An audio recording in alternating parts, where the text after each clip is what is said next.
Mashindano haya yana impact kubwa kwa sababu wanafunzi wanakuwa wanaelewa kwamba kwa kutumia akili yake na ubunifu wake anajua kabisa kwamba hiki ni kitu cha kwangu mwenyewe, sio kitu cha kukopi.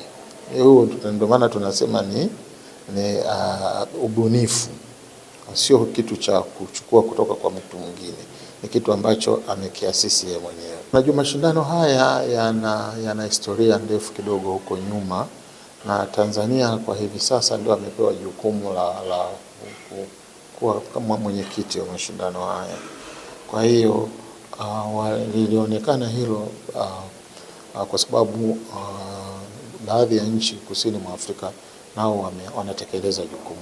Inaelekea huko mbeleni, kwa hivi sasa ni shule chache ambazo zinashiriki, lakini huko mbele tunategemea zitakuwa shule nyingi na itakuwa ni nchi nzima.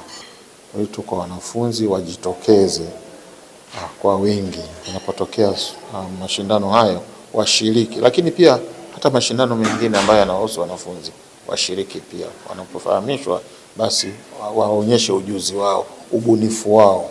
Tumeonelea kwamba mradi huu uende katika shule hizi ili kuwashindanisha hawa wanafunzi tuweze kupata mbunifu mmoja, kwani tunaamini ya kwamba kutoka shule hizi ndio vipaji ambavyo vinalelewa. Na kama Ofisi ya Taifa ya Milki Ubunifu tungependa elimu hii ya milki ubunifu iweze kutambulika kwa wanafunzi wakiwa katika level zote, hasa kuanzia shule za msingi, sekondari pamoja na vyuo, kwani tunaamini ya kwamba huku ubunifu ndio unapolelewa na kukua.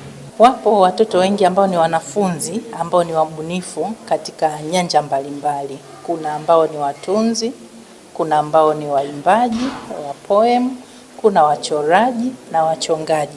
Kwa hiyo vipaji vipo na ubunifu unauona upo.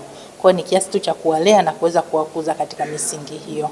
Sisi kama KOSOTA kwanza tunachukua fursa hii kuwashukuru shirika la kimataifa la milki bunifu WIPO pamoja na shirika la kikanda la milki bunifu HARIPO kwa kuanzisha mchakato huu wa kuhakikisha kwamba elimu ya kimiliki inakwenda chini zaidi.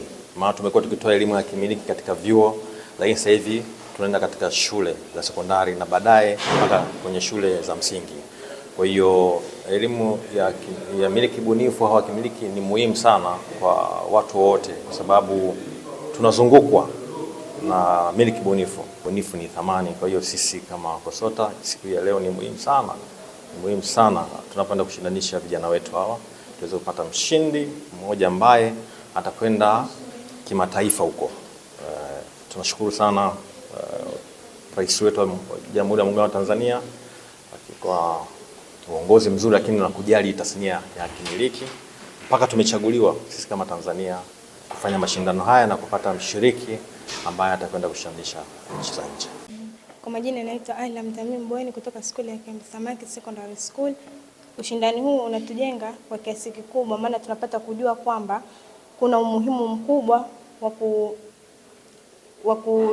wa kusajili na kulinda haki zetu. Kwa hiyo tunapaswa kujua kwamba haki zetu ni bora na zinatakiwa kulindwa kisheria.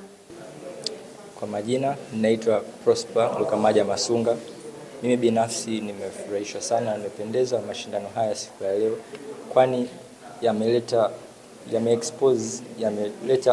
kwa uwazi zaidi bunifu zetu sisi wanafunzi, kwa sababu haya ni mashindano ambayo yamekuwa yameratibishwa kitaifa zaidi, na ni jambo zuri kwani linatufahamisha sisi wanafunzi kwamba kuna umuhimu wa hizi milki bunifu mbalimbali ambazo tunazifanya sisi wenyewe.